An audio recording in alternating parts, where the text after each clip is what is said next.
আলহামদুলিল্লাহ কাফা ওয়া সালামুন আলা ইবাদিল্লাযিনা ইসতাফা আম্মা বা'দ। আজকের এই ঐতিহাসিক সম্মেলনের মধ্যমণি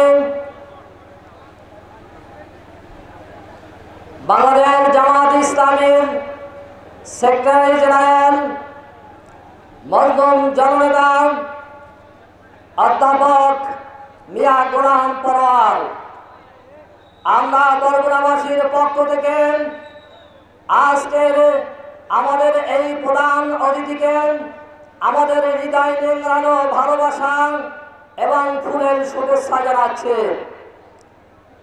প্রিয় ভাইরান, আজকের এই অনুষ্ঠানে বিশেষ অতিথি রয়েছেন বরিশাল অঞ্চল পরিচালক Bangladesh Jamaat Islami assistant secretary general জনাব অ্যাডভোকেট মোয়াজ্জেম হোসেন হেলাল।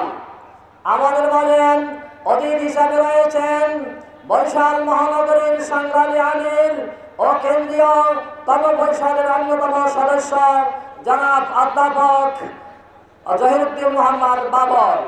আমাদের মাঝে বিশেষ অতিথি হিসাবে উপস্থিত রয়েছেন কেন্দ্রীয় মন্ত্রিসভার অন্যতম সদস্য বরিশাল অঞ্চল টিম সদস্য জনাব মাওলানা ফখরুদ্দিন খান রাজি। আমাদের মাঝে উপস্থিত আছেন বিশেষ অতিথি হিসাবে বরগুনার কৃতি সন্তান, বেতাগীর কৃতি সন্তান, বরগুনা বেতাগী বামনা ও পাথরঘাটার আগামী দিনের মানুষের স্বপ্নের ঠিকানা বিশিষ্ট সমাজসেবক জনাব আলহাজ ডাক্তার সুলতান আহমদ। আমাদের মাঝে রয়েছেন জেলা জামাতের নেতৃবৃন্দ, উপজেলার নেতৃবৃন্দ, বিভিন্ন পর্যায়ের সাংগঠনিক নেতৃবৃন্দ, প্রিয় কর্মী ভাইরা, উপস্থিত সুধী এবং অন্যান্য আমাদের গুণী জ্ঞানীজন, উপস্থিত সাংবাদিক বৃন্দ, আপনার বরগুনাবাসী, আসসালামু আলাইকুম রহমতুল্লাহি ওয়া বারাকাতুহু। সংগ্রামী বরগুনাবাসী, আমরা আজকের এই অনুষ্ঠানের পক্ষ থেকে, বরগুনা জেলা জামাতের পক্ষ থেকে, বরগুনা আপামার জনজাতির পক্ষ থেকে আমরা আজকের প্রধান অতিথি সহ সকল অতিথিবৃন্দকে আমরা ধন্যবাদ জ্ঞাপন করেছি। আজকের এই অনুষ্ঠানকে সফল এবং সার্থক করে তোলার জন্য বিভিন্ন অঞ্চল থেকে যারা আমাদের সুধী এবং গুণী জ্ঞানীজন উপস্থিত রয়েছেন, আমরা তাদেরকে ধন্যবাদ জ্ঞাপন করছি। আজকে ধন্যবাদ জ্ঞাপন করেছি আমাদের মিডিয়া বিভাগের সাংবাদিক কর্মী ভাইদেরকে, আমরা ধন্যবাদ জ্ঞাপন করছি প্রশাসনের বিভিন্ন পর্যায়ে দায়িত্বশীল ভাইদেরকে, আমরা ধন্যবাদ জ্ঞাপন করছি আমাদের ভলান্টিয়ার ভাইদেরকে, আমরা ধন্যবাদ জ্ঞাপন করেছি বরগুনার আপনার সর্বসাধারণের সর্বস্তরের মানুষকে। প্রিয় বরগুনাবাসী, মূলত আমি বক্তৃতা দিব না, আমরা এতক্ষণ ধরে যার বক্তৃতা শোনার জন্য চাতক পাখির মতো অধিক আগ্রহে অপেক্ষমান রয়েছে, আমরা সেই আজকের প্রধান অতিথির থেকেই আমরা দিক নির্দেশমূলক বক্তব্য শুনব। প্রিয় বরগুনাবাসী, আমরা একথা বুঝতে পেরেছি যে মানুষের যে দর্শন মতবাদ তন্ত্র মন্ত্র দিয়া কোনোদিন মানুষের কোনো শান্তি আনা সম্ভব নয়, ঠিক না বেঠে? প্রিয় ভাইরা, শান্তির একমাত্র ঠিকানা মহাগ্রন্থ আল কোরআন ছাড়া আর কিছুই না। সুতরাং বাংলাদেশ জামাত ইসলামী এদেশে ইসলামী সমাজ ব্যবস্থা কোরআনের রাজ কায়েমের জন্য সর্বাত্মক চেষ্টা করছে, ঠিক না বেঠে? আর এই জন্য প্রয়োজন একজন নিবেদিত প্রাণ, একজন সত্য ন্যায়ের প্রতীক, একদল সোনার মানুষ তৈরি করা, যাহা বিশ্বনবী সাল্লাল্লাহু আলাইহি সাল্লাম এই রকমের সোনার মানুষ তৈরি করে একটি সোনার মদিনা উপহার দিয়েছিলেন। প্রিয় বরগুনাবাসী, বাংলাদেশ জামাত ইসলামী এরকমের কিছু কর্মী বাহিনী তৈরি করতে সক্ষম হয়েছে, যার বদৌলতে আজকের এদেশের মানুষ সর্বাত্মকভাবে তারা একথা শুধু ঘোষণাই নয়, তারা মনে প্রাণে গ্রহণ করে দলে দলে জামাত ইসলামের পতাকা ধরে ঐক্যবদ্ধ হয়েছে।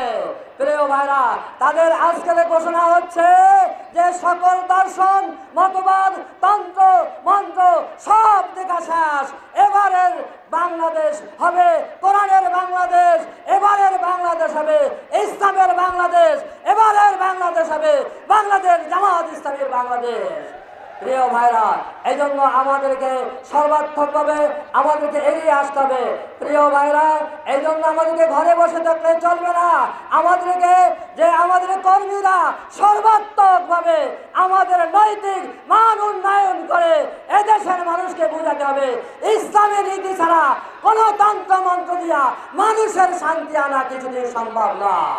যারা ফ্যাসিস্ট রাজনীতি এই জমিনে করেছে তাদেরকে বিভিন্নভাবে চরম মূল্য দিতে হয়েছে, না হয় দেশ ছেড়ে তাদের সমস্ত তাদের সহযোগী সহ দেশ ছেড়ে পালাতে বাধ্য হয়েছে। ঠিক না বেঠে?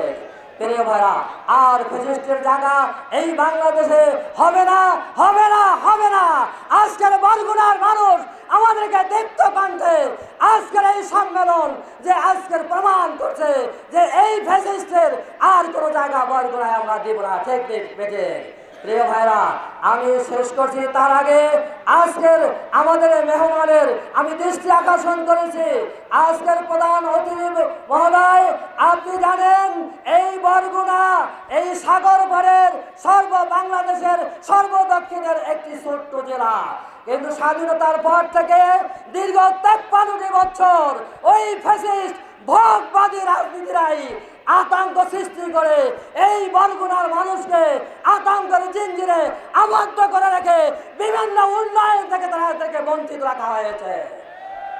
প্রিয় বরগুনাবাসী, শুধু তাই নয়, আমরা আজকের মেহমানকে বলতে চাই এই বরগুনা এটা সাগর বিধৌত এলাকা। 6টি উপজেলা রয়েছে, যার 4টি উপজেলায় 2টি বড়, একটি বিষখালী এবং পায়রা, 2টি নদীর অন্তরায় রয়েছে 4টি উপজেলার পিছনে। প্রিয় বন্ধুরাবাসী, আমরা আজকের মেহমানকে বলতে চাই যে আজকের প্রিয় আমাদের মধ্যমানে আজকের বরগুনার মানুষ মনে করে আগামী স্বপ্নের বাংলাদেশ গড়ার জন্য নিশ্চয়ই আপনার অত্যন্ত গুরুত্বপূর্ণ ভূমিকা থাকবে। তাই বরগুনাবাসী আজকে তারা আশাবাদী এই 2টি নদীর ব্রিজ সহ এই ফ্যাসিস্টরা উন্নয়ন থেকে বঞ্চিত রাখা হয়েছে। আপনার মাধ্যমে এই বরগুনার সর্বাত্মক উন্নয়নের আশাবাদী আমরা বরগুনার মানুষ। আপনার দ্বারা আগামী বরগুনা যেভাবে উন্নত হয় এজন্য আপনি আমাদের জন্য কাজ করবেন, এই আশাবাদ ব্যক্ত করে সবাইকে ধন্যবাদ জ্ঞাপন করে আমি আমার সংক্ষিপ্ত বক্তব্য এখানেই শেষ করছি। আল্লাহ হাফেজ। আসসালামু আলাইকুম ওয়া রাহমাতুল্লাহি ওয়া বারাকাতুহু।